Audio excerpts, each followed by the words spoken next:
Liquid fuel. अब आज हम बात करेंगे लिक्विड फ्यूल की सॉलिड फ्यूल की बात कर ली, कोल के बारे में। लिक्विड फ्यूल की अगर हम एडवांटेज की बात करें तो क्या क्या एडवांटेज होती हैं। जो लिक्विड फ्यूल होता है उसकी जो कैलोरीफिक वैल्यू है वो बहुत ज़्यादा हाई होती है। सॉलिड फ्यूल के कंपैरिजन में लिक्विड फ्यूल की जो कैलोरीफिक वैल्यू क्या होती है, हाई होती है। इसके अलावा जो लिक्विड फ्यूल होता है वो क्लीन होता है, क्योंकि इसमें जो ऐश वगैरह होती है वो नहीं होती है।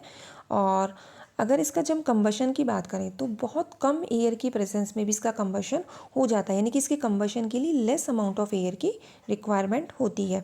इसमें ट्रांसपोर्टेशन ईजी होता है, यानी कि पाइप्स के थ्रू हम इजीली इसको ट्रांसपोर्ट कर सकते हैं, लेकिन सॉलिड फ्यूल को हम पाइप्स के थ्रू ट्रांसफ़र नहीं कर सकते हैं। लिक्विड फ्यूल को हम यूज़ करते हैं इंटरनल कंबशन इंजन में यूज़ करते हैं। इसका जब कंबशन होता है, आफ्टर कंबशन यहाँ पर कोई भी डस्ट वगैरह, ऐश वगैरह नहीं मिलती है। लेकिन जो सॉलिड फ्यूल होता है उसमें हमने प्रॉक्सीमेट और अल्टीमेट एनालिसिस किया था, तो वहाँ पर हमें ऐश का कंटेंट मिल रहा था। लेकिन अगर हम यहाँ पर लिक्विड फ्यूल का कंबशन करते हैं तो यहाँ पर कोई भी डस्ट वगैरह, ऐश नहीं मिलती है। तो ये हो गया एडवांटेज लिक्विड फ्यूल के लिए कि कैलोरीफिक वैल्यू हाई होती है, क्लीन होते हैं, कंबशन के लिए हमें लेस अमाउंट ऑफ एयर की रिक्वायरमेंट होती है, इनका ट्रांसपोर्टेशन ईजी होता है, इंटरनल कंबशन इंजन के लिए इसको हम यूज़ कर सकते हैं। और जब इनका कंबशन होता है तो आफ्टर कंबशन हमें ना तो ऐश मिलती है और ना ही हमें डस्ट मिलती है। नेक्स्ट है डिसएडवांटेज की बात करें तो इनमें बहुत ज़्यादा रिस्क होती है इनको रखने में, यानी कि इनका जो इग्निशन टेम्परेचर होता है वो बहुत ज़्यादा क्या होता है, लो होता है। इग्नाइट यानी कि बहुत जल्दी ये जल्दी से इग्नाइट हो जाती हैं, तो इनको स्टोरेज में करने में प्रॉब्लम होती है। इसके अलावा इनकी अगर हम प्राइस की बात करें तो प्राइस भी इनका हाई होता है। इसमें एक पर्टिकुलर स्मेल आती है, जैसे पेट्रोल, केरोसिन, इनकी ऑर्डर ही अलग अलग होती है। इसके अलावा रिस्क होती है फायर लगने की, क्योंकि बहुत जल्दी फायर कैच कर लेते हैं। तो ये इनकी कोई डिसएडवांटेज, रिस्क होती है फायर जेट्स की, बैड ऑर्डर होता है, कॉस्ट बहुत हाई होती है, और इनको जब हम स्टोर करते हैं बहुत केयरफुली इनको स्टोर किया जाता है। नेक्स्ट हम बात करते हैं पेट्रोलियम और क्रूड ऑयल। इसका मतलब होता है कच्चा तेल, जो नेचर से हमें डायरेक्ट मिलता है उसको बोलते हैं पेट्रोलियम या क्रूड ऑयल। अब एक्चुअली जो पेट्रोलियम वर्ड आया कहाँ से? पेट्रोलियम एक लैटिन वर्ड है, पेट्रा और ओलियम से आया है। पेट्रा का मतलब होता है रॉक और ओलियम का मतलब है ऑयल, यानी कि इन बिटवीन जो रॉक्स के बीच में से जो हमें ऑयल मिलता है उसको बोलते हैं पेट्रोलियम। क्रूड ऑयल भी कहते हैं या मिनरल ऑयल भी कहते हैं, यानी कि जो हमें डायरेक्ट मिलता है जिसमें इम्प्योरिटीज़ भी होते हैं, बहुत सारे फ्रैक्शंस प्रेजेंट होते हैं, बहुत सारे कॉन्स्टिट्यूएंट प्रेजेंट होते हैं, उसको हम बोलते हैं पेट्रोलियम। अगर हम पर्टिकुलर इसकी कलर की बात करें तो ये ग्रीनिश डार्क ब्राउन कलर का इसका कलर होता है, फ्लूइड होता है, ये विस्कस फ्लूइड होता है। और इसकी कंपोजिशन की बात करें तो कार्बन इसमें सबसे ज़्यादा होता है। कार्बन का जो परसेंटेज होता है समथिंग 80% से इसमें कार्बन प्रेजेंट होता है। हाइड्रोजन की बात करें तो हाइड्रोजन होता है इसमें जो 11 to 14% समथिंग होता है। सल्फर बहुत मिनिमम होता है, 0.1 to 3.5 होता है। और ऑक्सीजन की बात करें तो सबसे कम अमाउंट में ऑक्सीजन और नाइट्रोजन होते हैं, 0.1 to 0.5%। तो सबसे ज़्यादा किसका होता है? कार्बन का परसेंटेज। और जिसमें जितना ज़्यादा कार्बन का परसेंटेज होगा उसकी कैलोरीफिक वैल्यू उतनी ही ज़्यादा होती है। नेक्स्ट बात करें माइनिंग की। माइनिंग का मतलब होता है खनन, कि पेट्रोलियम को प्राप्त कैसे करते हैं। तो यहाँ पर पेट्रोलियम को प्राप्त करने के लिए देखो इस तरीके से प्राप्त करते हैं, इन बिटवीन रॉक्स के ड्रिलिंग होल्स। यहाँ पे एक होल्स कर लिया जाता है जिसके थ्रू क्या होता है, ये जो पेट्रोल है, जहाँ भी ऑयल है, पेट्रोल प्रेजेंट है, हमारा पेट्रोलियम प्रेजेंट है, वहाँ तक होल करके ड्रिल करके होल करके एक पाइप डाल दिया जाता है। अब इस पाइप से ऑयल ऊपर आता है। पाइप से ऑयल कैसे आता है?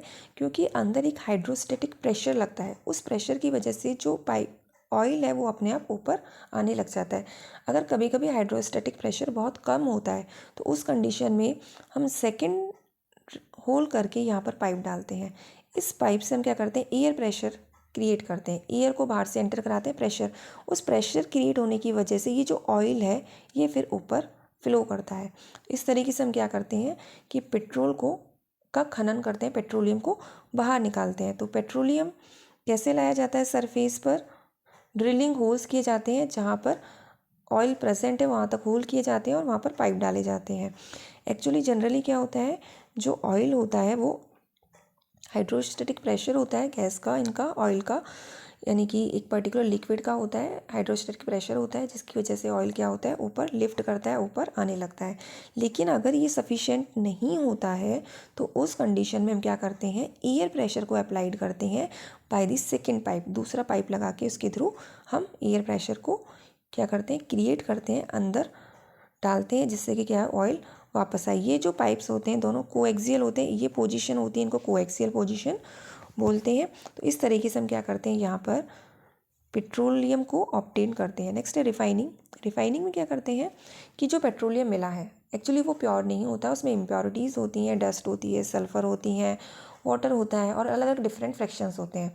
तो इम्प्योरिटीज़ को रिमूव किया जाता है और जो फ्रैक्शंस होते हैं उनको सेपरेट आउट किया जाता है। यही प्रोसेस होता है रिफाइनिंग। रिफाइनिंग का मतलब होता है शुद्धिकरण, कि पेट्रोल को शुद्ध कैसे किया जाता है। तो शुद्ध करने के लिए हम यहाँ पर क्या करते हैं, वाटर, डस्ट, इनको तो रिमूव करते हैं, साथ में जो इसमें कॉन्स्टिट्यूएंट होते हैं उनको अलग करते हैं बाय फ्रैक्शनल डिस्टिलेशन। तो सबसे पहले इसमें हम क्या करते हैं कि वाटर को रिमूव करने के लिए हम यहाँ पर कॉटरल प्रोसेस को अप्लाई करते हैं। कॉटरल प्रोसेस में क्या होता है कि जो पेट्रोलियम है उसको पास करते हैं between two highly charge electrode, highly charge electrode के बीच में से पास करते हैं।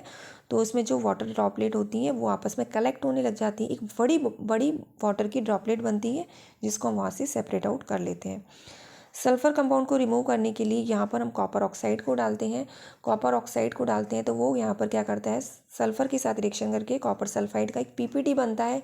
उस पीपीटी को हम फिल्ट्रेशन के थ्रू रिमूव करते हैं। या इसके अलावा और अदर केमिकल है, सोडियम प्लम्बाइट वगैरह डालकर भी हम सल्फ़र को रिमूव कर सकते हैं। यानी कि बाहर से हम केमिकल डालेंगे उसके अंदर, जिसकी रिएक्शन सल्फ़र के साथ होगी और एक पीपीटी बनेगा, जिसको हम फिल्ट्रेशन के थ्रू रिमूव कर सकते हैं। नेक्स्ट है फ्रैक्शनल डिस्टिलेशन। फ्रैक्शनल डिस्टिलेशन में क्या करते हैं हम, यहाँ पर सबसे पहले क्या करते हैं, ऑयल, जो ऑयल होता है उसको हमें कन्वर्ट करना होता है वेपर की फॉर्म में। तो यहाँ पर हम ऑयल को एंटर कराते हैं और इस चैम्बर में कंप्लीट ऑयल को हम वेपर में कन्वर्ट करते हैं temperature 400 degree, 400 degree Celsius temperature पर कंप्लीट ऑयल को वेपर में कन्वर्ट करते हैं।